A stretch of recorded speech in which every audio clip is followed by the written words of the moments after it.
शीशा नियन दिल तुरले उमे नफरत के बास धके हुरले हम शीशा नियन दिल तुरले उमे नफरत के बास धके हुरले जाके दोसरा के साथ हमसे कइले बारे घाट अब ओकरे संगे ते उधर जो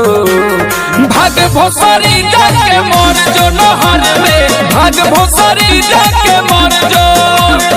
भाग भोसरी जाके मर जो नहर में भाग भोसरी जाके मर जो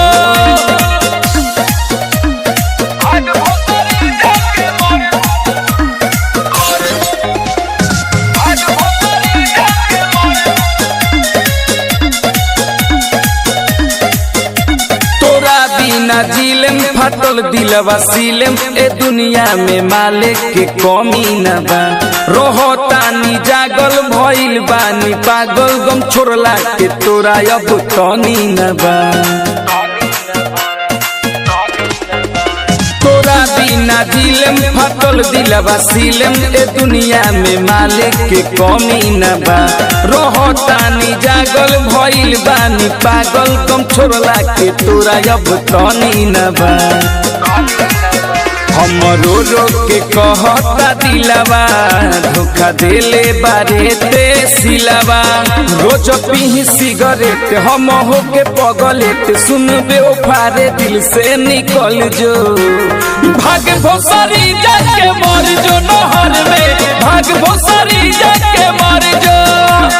भाग भोसरी जाके मर जो नहर में भाग भोसरी जाके मर जो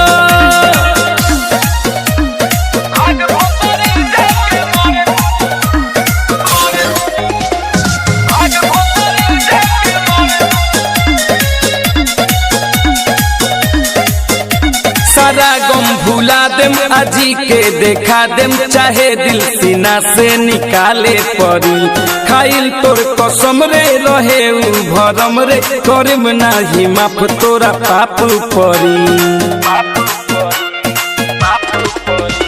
सारा गम भुला देम आजी के देखा देम चाहे दिल सीना से निकाले पड़ी खाइल तोर कसम रे रहे उ भरम रे करब नाही माफ तोरा पाप पड़ी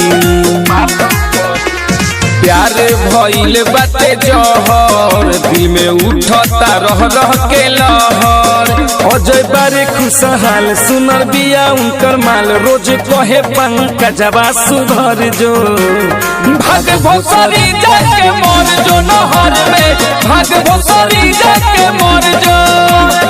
भाग भोसरी जाके मर जो नहर में भाग भोसरी जाके मर